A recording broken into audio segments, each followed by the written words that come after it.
सज्जनों, ये चिड़ियों की आवाज़ आप लोग सुन रहे हैं। हर प्रकार की उधर से आवाज़ आ रही है, मोटी आवाज़ सुन रहा हूँ। ये मैंने नीम का पेड़ लगा दिया कि बबूल का पेड़ बहुत सारे इधर हैं, काट देते हैं लोग। अब ये है, अब इसमें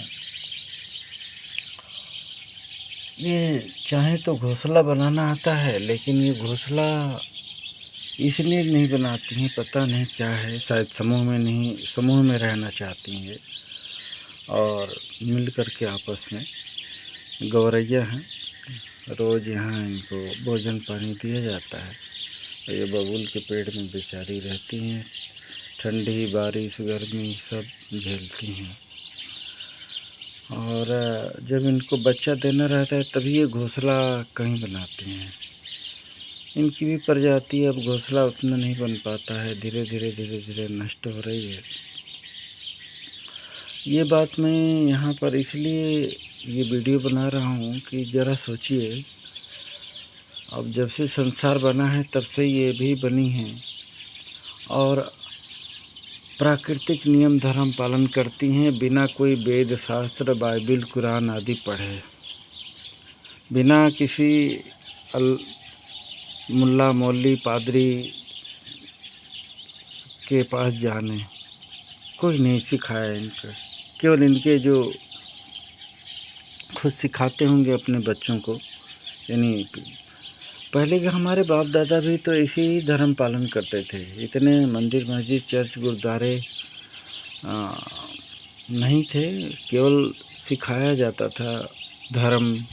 पढ़े इतना स्कूल कॉलेज भी नहीं थे, लेकिन आज इतनी आधुनिक मशीनें, स्कूल कॉलेज, दुनिया भर की किताबें, फिर भी मनुष्य के अंदर मनुष्यता नहीं है।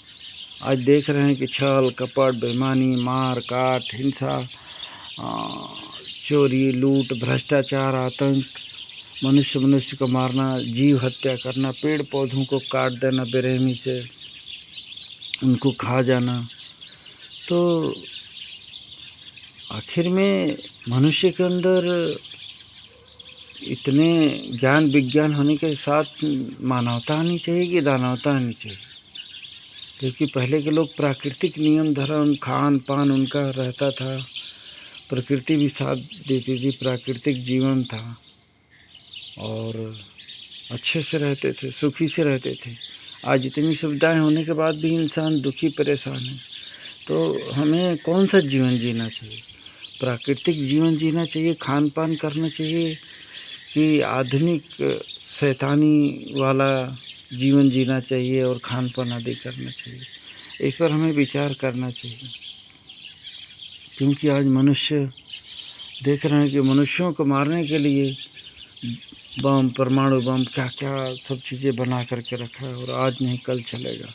और पशु पक्षी इनका तो विनाश हो रहा है, धरती का भी विनाश करने के लिए देख रहे हैं कि कहीं जल प्रलय, कहीं सूखा तो कहीं पहाड़, प्रकृति यानी पर्यावरण तक चेंज। दमा शहर गाड़ी मोटर कल कारखाने इतने बना लें कि दमा टीबी कैंसर अनेक प्रकार की बीमारियां हो रही हैं।